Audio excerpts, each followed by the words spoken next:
could 22-year-old George Washington start a world war? You ever stop to think about how weird history is? I mean, seriously. We tend to imagine history as this giant machine driven by great leaders with these carefully laid out plans. But then you look at what actually happened, and sometimes history changes because somebody looked at a 22-year-old and said, yeah, let's put him in charge, which is concerning. And I can say that because I'm 23. In 1754, that 22-year-old was George Washington. You've seen his face 1,000 times. He's on the dollar bill, the general who won the Revolutionary War, the first president of the United States. What you might not know is that before any of that, George Washington suffered a humiliating military defeat. And in fact, there was only one time in his entire military career that George Washington personally surrendered a command. And somehow that disastrous first command helped set in motion a chain of events that would grow into a conflict many historians consider the first true world war. Now, before you picture Washington crossing the Delaware looking like a superstar, it's worth asking a simple question. How exactly does a 22-year-old end up commanding troops in the middle of an international crisis? Washington wasn't born into military greatness. He'd never even attended military academy. As a teenager, he'd spent far more time carrying serving equipment than carrying a sword or a gun. While most young men his age were still figuring out what to do with their lives and they're still tending to their crops and their cattle, Washington was trekking through the Virginia wilderness, mapping rivers, measuring property lines, and spending weeks at a time on the frontier. At just 17 years old, he landed a job as the official surveyor of Culpeper County. It was steady work and it paid surprisingly well, and it introduced him to some of the most influential people in Virginia. More importantly, it taught him how to navigate the frontier. He learned how to read terrain, travel rough country, and operate far from civilization. Those skills would prove useful, because a few years later, the British government was about to send him into some of the most contested territory in North America. And they were going to give him military authority, despite the fact he had never commanded troops in any type of combat, which sounds risky, and it was. But Washington was 22, he was ambitious, and very convinced he could handle it. So when tensions with the French began boiling over in the Ohio Valley, he volunteered for the job. The assignment sounded straightforward enough. The French had started moving into territory that both Britain and France claimed in the Ohio Valley. Virginia's governor wanted them gone, so he sent 22-year-old George Washington with a message. Travel into the backcountry, find the French, deliver Britain's demands, and then report back. Simple, at least on paper. But to get why this little errand actually mattered, you've got to know what North America looked like back then. In the middle of the 18th century, North America was basically a giant geopolitical tug-of-war between Great Britain and France. And the biggest prize on the board was the Ohio Valley. Today, it might not sound like much, but back then, this region was incredibly valuable. Major river systems, key trade routes, whoever ran this land ran the continent's future. The problem was that both sides thought it belonged to them. For the British colonies, especially Virginia, the Ohio Valley was the next frontier. For the French, it was the critical corridor connecting Canada to Louisiana, the spine essentially holding their North American empire together. Neither side was going to give up. As tensions grew, the French began building forts throughout the region to strengthen their claim and keep the British out. From the British perspective, it looked less like defense and more like a takeover. By the early 1750s, everybody could see where this was heading. The French were building forts, the British were sending soldiers, neither side was backing down. And at a certain point, you have to wonder, how exactly is this supposed to end peacefully? The Ohio Valley had become a powder keg. All it needed was a spark. And that spark was about to come from the man, the myth, the absolute American war hero, George Washington. A Virginia militia officer who was eager to prove himself. He was tall, confident, and had ambition to spare. He'd spent years studying military tactics and dreaming of earning honor and service to the British crown. More than anything, he wanted to be taken seriously. In late 1753, he got his first real shot. Virginia's Lieutenant Governor, Robert Dinwiddie, needed someone for a dangerous journey, travel deep into the frontier, and deliver an ultimatum demanding the French abandon their new forts. Washington eagerly volunteered. Despite a harsh winter, he made the trek to Fort Le Boeuf and presented the letter. The French commander listened politely, then he essentially told him, "Nah, the Ohio valleys belong to France," the commander replied, and they had no intention of leaving.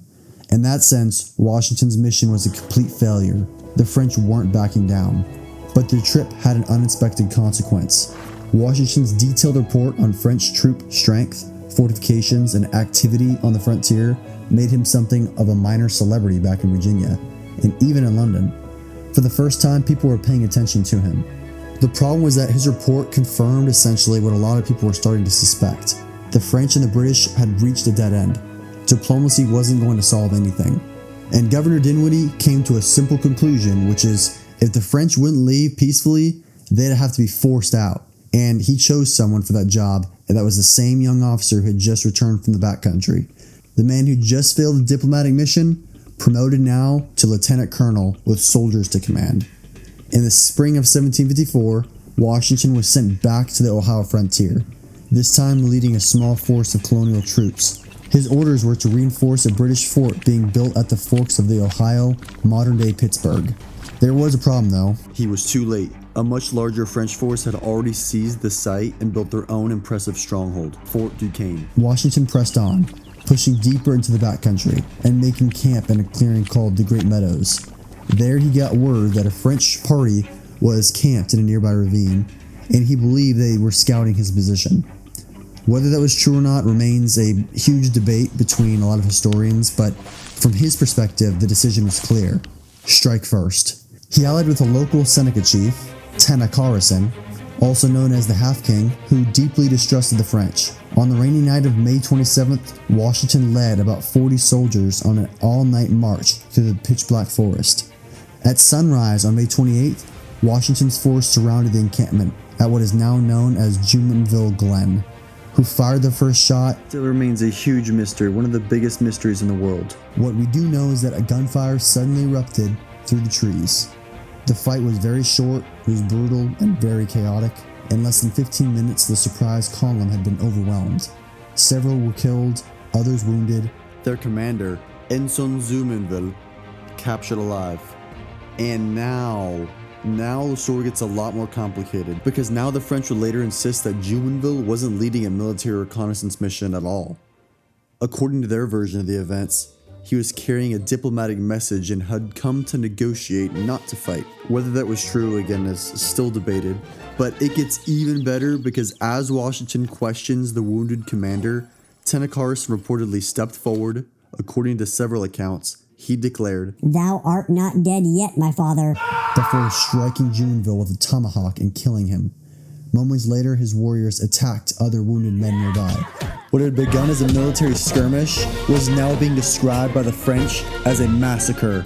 A stunned Washington, who just hoped to neutralize a potential threat, had just become the face of an incident the French would call a war crime. One survivor escaped and raced back to Fort Duquesne with the news. And at this point, there really was no turning back at all, because George Washington had spilled French blood, and he knew retaliation would be swift and it'd be very severe. He withdrew to the Great Meadows and ordered his men to construct a small defensive fortification. The name he gave it would prove honestly pretty strangely prophetic: Fort Necessity. Fort Necessity was exactly what its name suggested. A fort built out of necessity. The strategic location was awful. Built in a low, marshy field, dangerously exposed on all sides, any enemy approaching would have cover. Washington's men would have almost none. Washington's native allies, including Tennecourson, took one look at that vulnerable spot and they abandoned him, convinced the fort was essentially doomed. A few weeks later, they were proven right. On July 3rd, 1754, a French force, roughly 600 soldiers and 100 native allies, marched right toward Fort Necessity. Leading them was Louis Coulon de Jumonville, the brother of Joseph Jumonville, the officer killed at Jumonville Glen. In other words, this wasn't just a military expedition, it was personal. Washington now found himself facing an enemy that significantly outnumbered his own men. Villiers' soldiers used the surrounding woods for cover, pouring fire down into the exposed fort.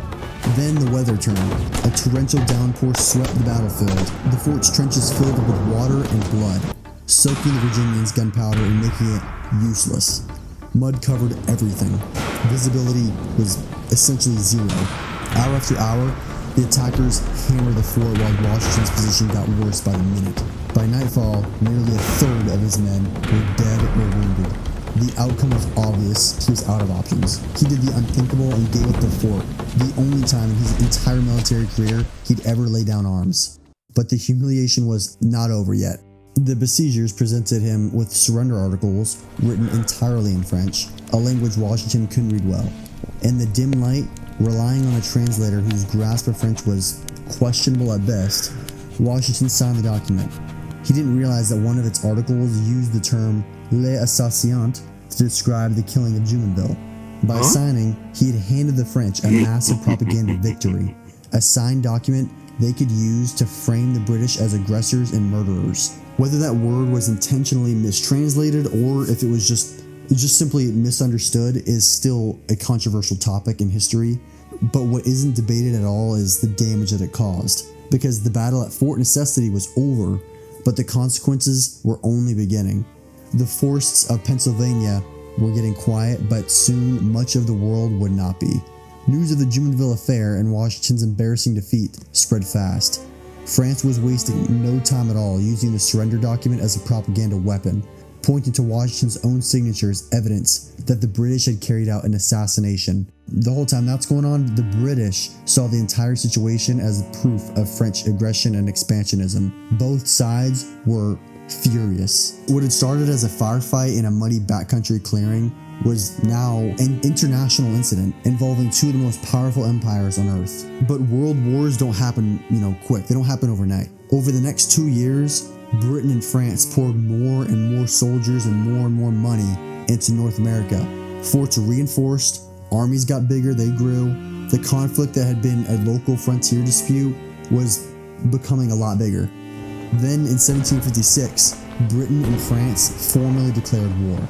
The fighting that had begun in the Ohio Valley merged with a broader European struggle and exploded into what we now call the 7 Years' War. Battles were fought in North America, Europe, the Caribbean, West Africa, and India. Massive fleets crossed the ocean, trade routes were disrupted, whole entire colonies changed hands. Empires at this point were getting reshaped. The map of the entire world was not only getting redrawn, but there's a lot of conflict. And while George Washington didn't single-handedly start the World War, it's remarkable how often his name appears near the beginning of the story. The start of this entire World War ran through a little remote ravine called Jumonville Glen, a rain-soaked outpost named Fort Necessity, and George Washington. The fallout was immediate. His reputation was shredded. He had overseen a disaster and failed his mission, unknowingly signing a document that handed his enemies a propaganda victory. Not exactly the resume of a future American icon, but history has a funny way of working. Those lessons stayed with him, and he learned quickly how bad intelligence can unravel a mission. He learned what failure felt like. Those lessons couldn't be found in military manuals. They had to be earned. Over the next 2 decades, Washington carried those experiences with him. So when the American colonies found themselves at war with Great Britain, they turned to a man who'd already seen the defeat and already made those very expensive mistakes.